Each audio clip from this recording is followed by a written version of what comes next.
I've got Jim Newell, who is standing for Stratford and Urmston. Have I got that right? Stretford and Urmston. For Rejoin EU. I always want to say reform. I shouldn't get these two confused, should I? It's very bad of me. Sorry. But look, the Stratford constituency you're standing Stretford. for. Stretford, Yeah. the Stretford constituency. Stratford is the other place, Shakespeare and all that. Absolutely. I'm full of confusion today. But this is the place which where am I right? It's the one where the Kate is it Kate Green who then went off to become mayor? It was Kate Green, and then she resigned to take up another position. I can't remember what what position it was. I think she became mayor of Manchester. Right. Okay. Her position was then taken over by Andrew Weston, who, if I'm not mistaken, was the leader of Trafford Council. Yes, exactly. It's a very strong Labour seat, isn't it? It is. Yes, it is. The latest poll I saw suggested that Andrew Weston would get about 62% of the vote, I think. Yes, so I think. Yeah, very strong Labour seat. You know, there won't be any real competition there, I don't think. So you're not. I mean, you know, his. Yes. So no, I'm certainly not expecting to win the seat, but I'm still standing for two reasons, really. Go on. One is that I think, although a lot of people feel that the electoral system really makes standing against two front runners a waste of time, I actually disagree with that, because I think that what small parties can do potentially, and this is what the experience of Nigel Farage taught us, is that they can influence the agenda of politics by taking votes from the two front runners. Yeah, it was if you think about the referendum in 2016, what happened was that they were threatening the Conservative Party, and they did very, very well at the European elections 2014, and so this induced David Cameron to promise the Brexit referendum. Now, that was a promise that he felt he'd never have to actually deliver on, because if you remember, at the time he was he was the leader of the coalition government. He didn't expect to actually win an outright majority in 2015. However, precisely because UKIP took votes from the Labour Party as well, absolute majority for the Conservatives was precisely the outcome that was achieved. And under those circumstances, he had no option but to deliver on his promise. So there's an example of how a small party can significantly influence the public agenda. Second reason why I think it's worth small parties standing in elections like this is because what they can do is they can they can become larger, basically. I mean, if you think of what happened in the London Assembly elections at the beginning of May, okay, we got 2.5%, which may not sound like a great deal, but it represented a considerable improvement on what we'd achieved to that point. And thereafter, we were inundated with the phone calls, and people were coming forward and saying, "Oh, we've heard about you, and we'd like to become involved." And now in the general election, we've been able to field 26 candidates. UKIP, when it first started out, only managed 17. So obviously, we're not going to work wonders at this general election, but what we will be able to do is to use it as an opportunity to get ourselves known. And if you get yourselves known, you can set in motion a virtuous circle whereby being better known means that you bring forward people who'd like to become involved. With more people involved, the easier you find it to convey your message, and so on and so forth. So we're in it for the long term. Yeah, not the short term. And obviously the main parties aren't talking about and not talking about the European Union, and so somebody has to sort of stand up and chant about it. Yes. So this is an opportunity. Yeah. So yes. Yeah, and at things like hustings. Yeah. This is something you can raise. Right. Well, exactly. Now, as far as hustings are concerned, I was contacted about one hustings in Stretford and Urmston, and asked to indicate 2 days when I'd be available. And I said, well, because I've actually been out in it, I'm still out in Italy. I come out to Italy twice a year to do some teaching. And I'm due to be flying back next Wednesday, and they offered me next Wednesday and next Thursday. So I said, well, listen, I'm flying back next Wednesday. My flight's not due to arrive until 20 to 8. Can we make it Thursday? She said, okay, well, we'll see what we can do and get back to you. Never heard anything. So I actually phoned her up last night and said, any news about the hustings? She said, well, only 2 people had indicated that they were available.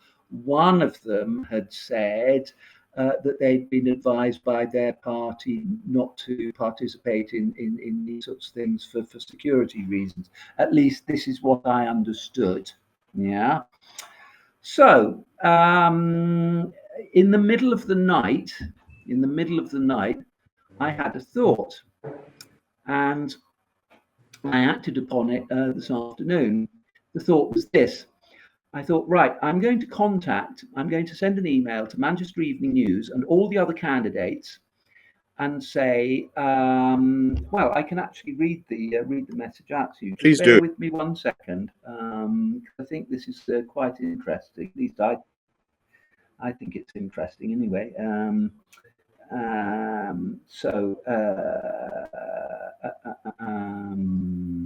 Sorry, just bear with me a second.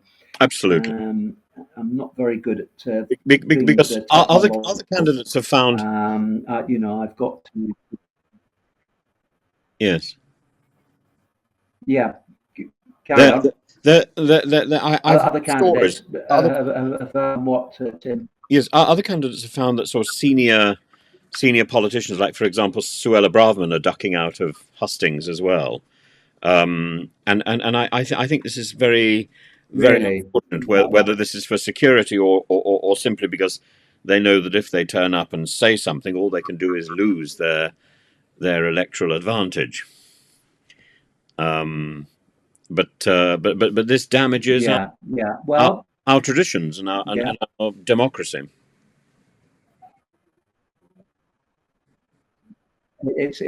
I think it's highly undemocratic. This is what I said. This is what I said in the email message. So, dear Manchester Evening News, dear Stretford and Urmston election candidates. So, this is a message sent to the editor of the Manchester Evening News and all of the other candidates. Okay. Mm-hmm.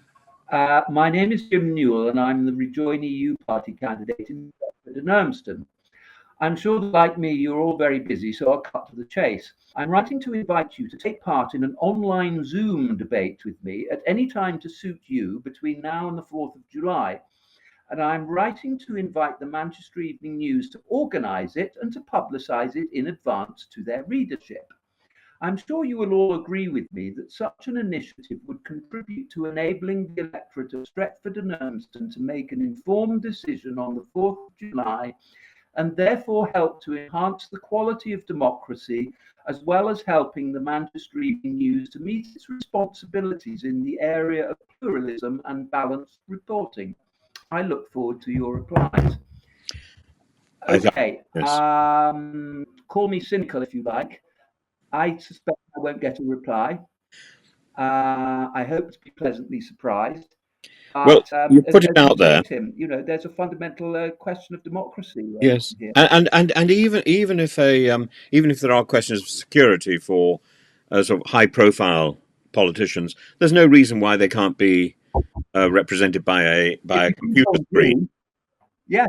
Yeah. Vladimir Zelensky was represented by a computer screen. Zoom, yes.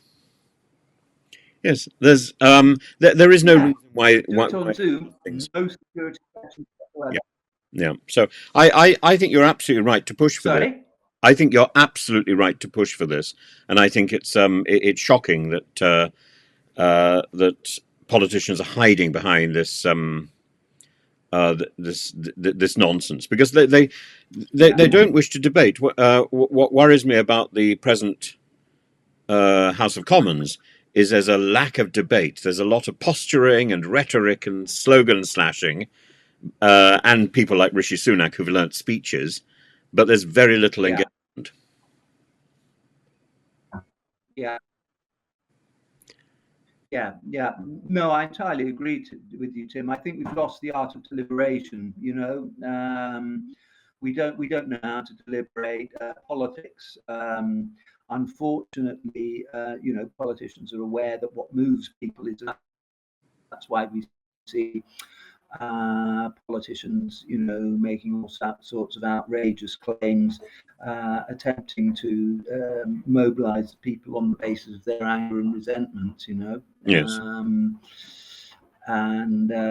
Yeah, an unfortunate state of affairs.